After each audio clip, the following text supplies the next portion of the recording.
Now, if we look back at the Garden of Eden, the ploy of Satan, he needed to induce what was the spiritual property of God to enter into his artifice.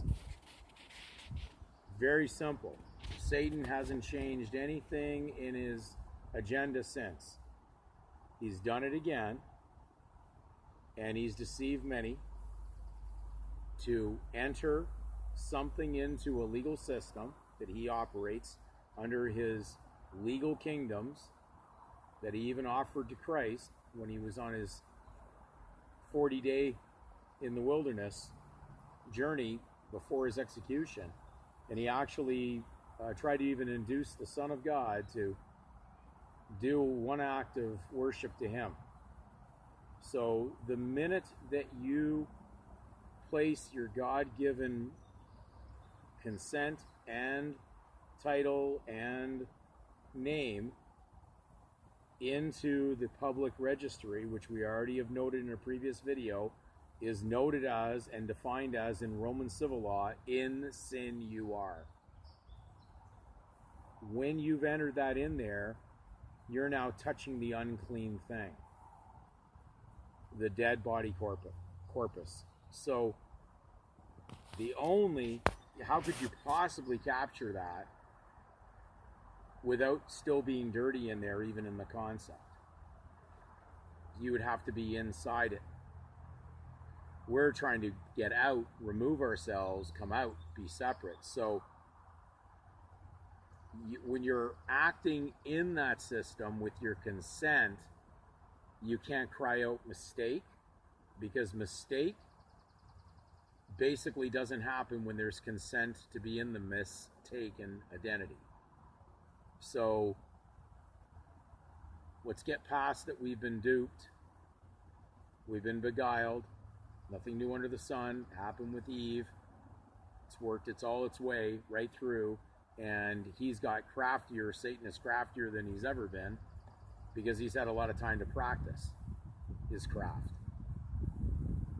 And so when you're in a system that's legal, you have to be acting as a surety, and he needs someone to host the event. So he needs a private individual to allow the assignment of the government legal title onto the private side.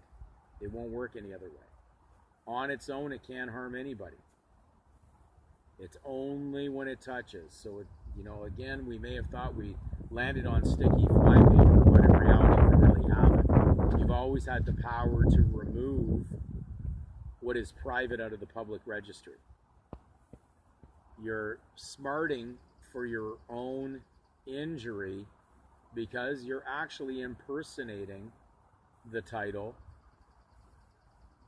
by taking a private claim to it. That's how you make the impersonation. It's a legal impersonation at that point. Without your private name in there, it just won't work. So if we can get our head wrapped around that, the world of spiritual is not legal. Just because there's churches out there involved in the legal system, they've been deceived, and they're deceiving you if you're a member of them. So we have to get out of there and be separate, and separate being private is not public. So if you haven't gone over all the videos, go back. There's enough data in those videos, enough research to get you out of this.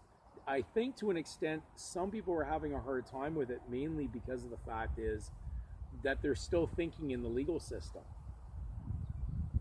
So legal is not law, and it's not spiritual. It's man's world. It has nothing to do with God. God allows it, but its time is very short right now. So the only problem that's happening is you're injuring yourself by your own consent to not remove what is God-given, paid for by Jesus Christ, the King of Kings and Lord of Lords, out of there. He died for everybody, so it doesn't matter who they are or what background they are. When they do what we're about to do, they would have to be going down the spiritual true position. And there's only one sovereignty outside of man's sovereignty, and that's God's. And no, you're not a sovereign, so get that out of your vocabulary. Ridiculous concept. We have a sovereign. We're not sovereigns. Okay? We have a sovereign authority. You're not going to outwit in the legal. They have their sovereignty, and God allowed that to exist for that jurisdiction. And then there's the sovereignty of what is spiritual for God's people, and he has his son as the king. So you're never going to escape sovereignty. Only ego will deceive you into that. So be aware, you're always going to have something above you. No matter which side you're choosing, there's always going to be some authority over you. You can choose spiritual. I think I'd rather have God and his son, his anointed son, as my authority over me than having men, is what we see the chaos going on right now. You can make your choice too.